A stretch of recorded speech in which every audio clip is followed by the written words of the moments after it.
Magandang oras mga kababayan, mga golden boy. Ito na yung pinakamalakas, pinakamalaking bomba na hinulog ni Trump sa Iran para sila'y susuko na talaga. Pero kakaibang bomba ito, hindi ito nuclear bomb, hindi rin hydrogen, hindi rin atomic, hindi rin ballistic missiles.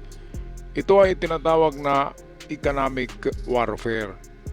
Economic warfare, ito yung D-Day economic warfare ni Trump. Ang ibig sabihin nito, pinakamalakas, pinakamalaking sanctions ang ginawa ni Trump. Dahil sa pati mga kaalyado ng Amerika ay nag-sanction na rin sa Iran dahil kapag hindi sila nagbibigay o hindi sila tumiwalag sa negosyo sa Iran o hindi sila magbigay ng sanction sa Iran, ay isa-sanction din sila ni Donald Trump. Halimbawa diyan ang Pilipinas kung bumibili pa rin sa Iran ng langis, kapag nalaman ni Trump ay sanction ni Trump ang Pilipinas. So ganun yun. So ibig sabihin, wala nang ka-business deal ang Iran sa ngayon, wala nang bumibili ng kanilang produkto, at wala nang magbibigay sa kanila ng lifeline.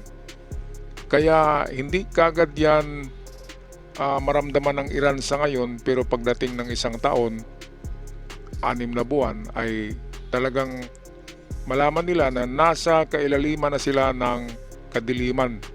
Parang nasa abyss, parang nasa yurak na ng itong yurak ng pagiging miserable. Mahirap talaga.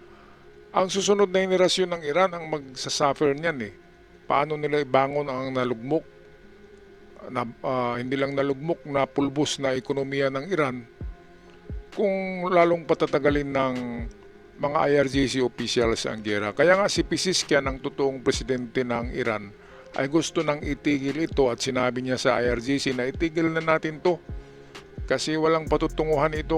Pero nagalit yung mga officials kay Pezeshkian official ng IRGC. Sabi nila, hindi, kung anong ibibigay ng Amerika sa atin na bomba at hindi gantihan ng mas malakas, ano bang iganti nila ang kanilang utot? Ano bang malakas na bomba meron pa ang Iran? Wala na eh. Mga kababayan, kulang na sila. Wala ng Navy, wala ng Air Force, wala ng mga radar. Paano pa yan? Kaya meron tayong video dito para sa karagdagang detalye. Hiram natin sa Daily Jagran channel. Ito ang balita atin panoorin. Iranian leadership is confused. They don't know whether to end or continue the war after Trump's full economic pressure on Iran. Iranian President Pezeshkian on 21st August said something completely opposite and different to Iran's military and supreme leader Mojtaba Khamenei. According to Iranian media, the president said, and I quote, "It is time to end the war, not from a position of weakness, but from a position of power and dignity." It is a remarkable statement, ladies and gentlemen, especially coming from Iran, because Iran's top leadership has always been pushing into continuing the war with the United States till end. In fact, Iran's military has always challenged the United States military. Note the timing, ladies and gentlemen. The statement to end the war comes from Iran after Trump has decided to go full throttle with economic warfare against Iran. So could it be possible that the Iranian president has suggested to end the war because he knows that Iran can't stand Trump's economic warfare? What is happening behind the walls of power in Tehran? Iranian president is going completely opposite to Iranian military. I will explain everything to you in 5 minutes. I am Paulomi Mukherjee.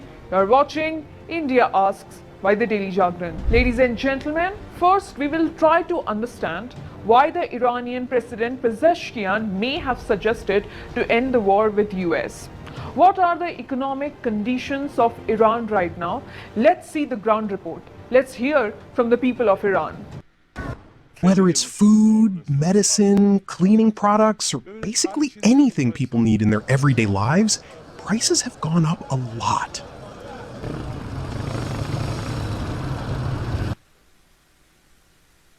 My purchasing power has dropped significantly, like at least 40% in terms of real value.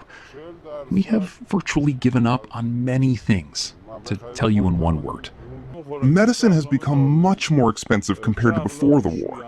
It's become very difficult for us, especially for people like us who live on a fixed salary.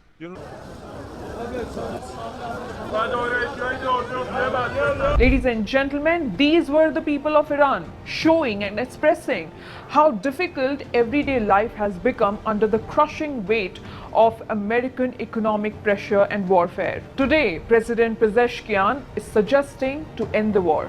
However, just 11 days ago, he was the one who called on Iranians to endure the economic hardship and remain united in the fight against America.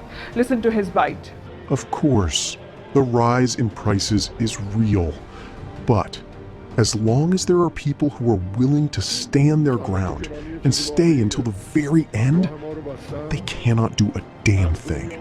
This is the Iranian president's bite from 11 days ago, where he was asking Iranians to stand together and fight back against the Americans. However, not anymore. Pezeshkian suggesting an end to the war shows that Iran is already in a deep economic crisis and it cannot afford another full-fledged economic war with America. But not everyone in Iranian leadership feels the same about ending the war. Top Iranian officials have dismissed President Donald Trump's threat to launch most crushing economic warfare against Tehran. In fact, they have vowed of devastating response to the United States. Ayan, so narinig niyo mga kababayan, hindi pa rin nagbabago ang stand ng Iran eh. Kahit na talo na talaga sila, wala na talaga, gutay-gutay na, ay lumalaban pa rin. Paano yan? Di ba? Naawa na sa kanila si Trump, naawa na si Trump sa kanila, kaya ang ginawa ni Trump ay economic sanction na lang at hindi na sila pinagbubumba kasi ang dami-daming ng dead ball sa mga opisyal at tauhan ng IRGC. Kaya tama itong ginawa ni Trump na economic sanction na lang muna. Pero ito yung pinakamalakas, pinakamatindi, pinaka-epektibo at walang namamatay na mga Iranians. Di ba mga kababayan? Kaya maganda yan eh. Kasi wala nang namamatay na Iranian. Kasi kapag nagbomba muli si Trump, ay of course mayroon namang madididbol na mga Iranian. Kawawa naman yung hindi kasali sa gera. Di ba kaya anong masasabi nyo dito mga kababayan sa kagaguhan, kabubuhan, lalo na itong si Abbas Araghchi ay pinagtawanan pa niya si Trump nang sinabing economic D-Day daw ang bomba na bagong panlaban. Grabe no? Saka yung isang general nagsabi na kung anong lakas ang ibomba ni Trump sa atin ay atin sagutin ng mas malakas. Ano pa bang mas malakas sa kanila? Baka ubo na lang eh. Baka yung ubo at saka utot nila, yun lang yung malakas eh. Mga kababayan, pag-i-comment sa ating comment section kung anong maganda. Ako'y magpapaalam na. Maraming salamat. Ako'y sumasaludo sa inyong lahat. Hanggang sa muli, paalam at ingat ang lahat.